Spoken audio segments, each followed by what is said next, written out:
to the channel. Today what I'm going to be talking about is Larry Wills and Ryan Crawlis. I think that's what his last name is, Crawlis. I normally pretty much destroy somebody's name. But Ryan Crawlis, he's doing a collaboration with Larry Wills, and they were doing bench presses, incline bench presses with 485, with Ryan doing the 485. And while he's doing this 485-pound bench press, he's using the bodybuilding method of lifting weights, because the way powerlifters do it, the way Larry Wills do it, is quite different than the way Ryan is doing it.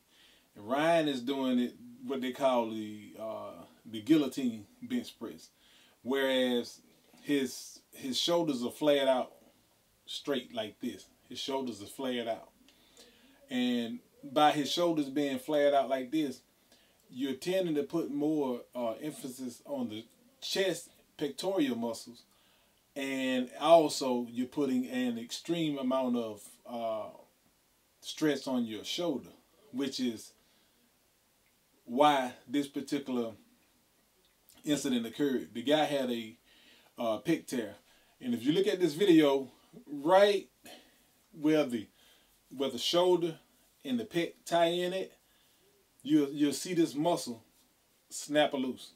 You'll actually see it move back if you sit there and watch it. Just watch that muscle when he's doing that bench press. It's going to snap apart, because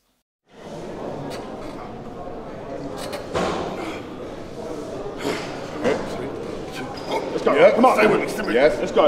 I'm here. Got you. No. Drop it. Doing the guillotine type bench press that bodybuilders use, there's a tremendous amount of stress on the pec and the shoulder connection, making the bench press even more dangerous than doing it the way Larry Wills does it. Powerlifters does it. Powerlifters use their entire body to help lift the weight, whereas a bodybuilder is trying to manipulate his body in a certain way to put more stress and emphasis on the muscle that he wants to be worked. So again, like I told you before, the bench press is not the greatest exercise in the world to be fooling with. And this is one of those reasons why, especially when you're trying to use an exaggerated amount of weight in a powerlifting type manner, and you're a bodybuilder doing it in a bodybuilding type way. It's like I told you all before, you can't blend the two. Either you're going to be a heavy lifter or you're going to be a bodybuilder. A bodybuilder really have no reason to be lifting heavy weights like that, when it doesn't take that for them to get the size that they are trying to get. Now, if you are going to do the powerlifting method, do the powerlifting method. You're going to do the bodybuilding method, lower the weight, concentrate on muscle contraction, and do the exercise the way it's meant to be done when it comes down to bodybuilding. Now, he snapped that tendon, and that right there is pretty much, these days, I can't say it's a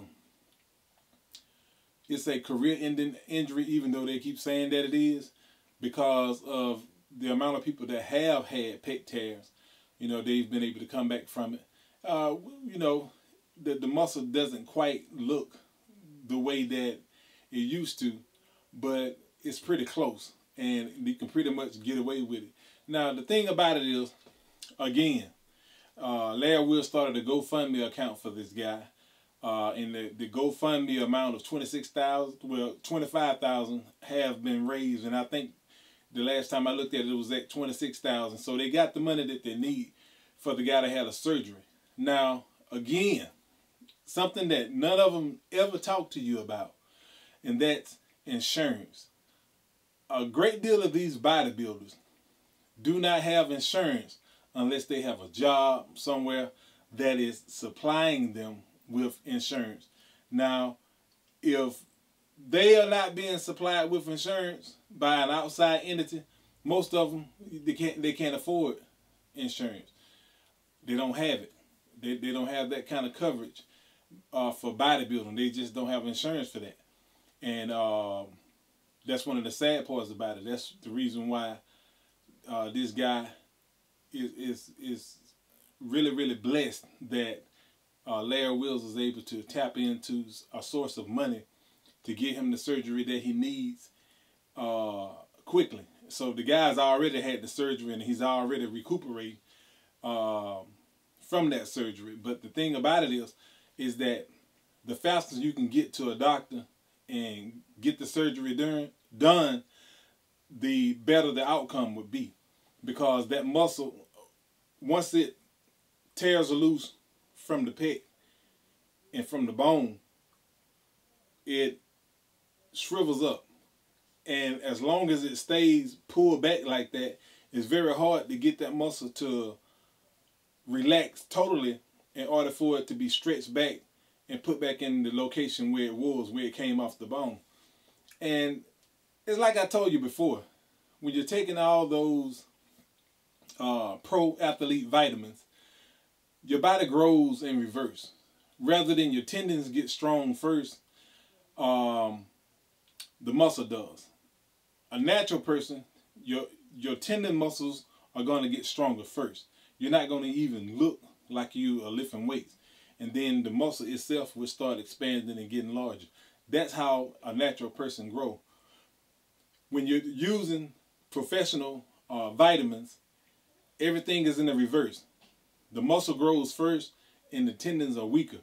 And this is one of those cases where it's showing you that the tendon is actually a weaker point, and at the same time doing an exercise that will help that particular process show its head a lot easier. So by all means, I mean, that's part of the lifestyle that those guys have, trying to win that Mr. Olympia trophy. These guys are going around with no insurance, spending exaggerated amounts of money on the vitamins that they take, and the bodies are working in reverse, and then make, in my opinion, a decision.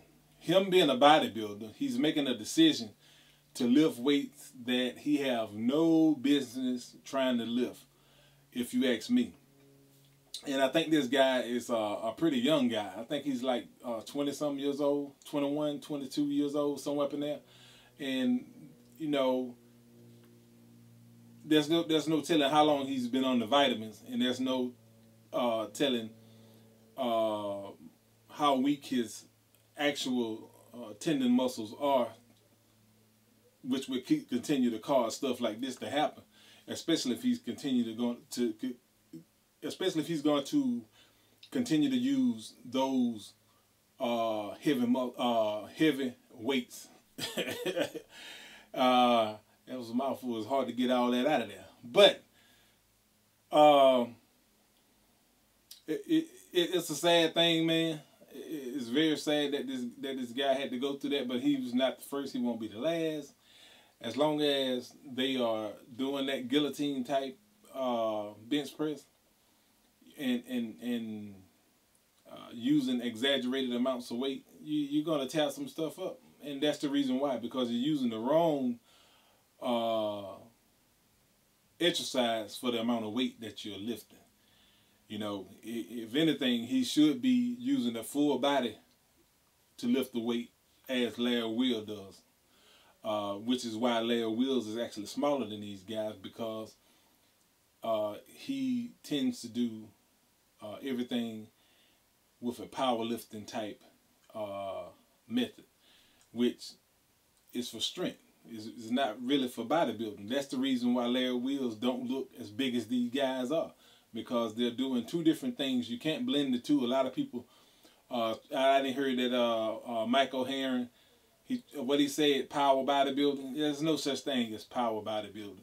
You know, you lifting that heavy weight like that, you're asking for trouble, especially with your body growing the muscle first and the tendon second. You're going to snatch stuff off the bones. It's going to happen if you continue to do that in this particular sport, using the stuff that they use. Anyway, that's what I wanted to talk to you about. If you haven't subscribed, subscribe to the channel. And again, I'll be talking to you later.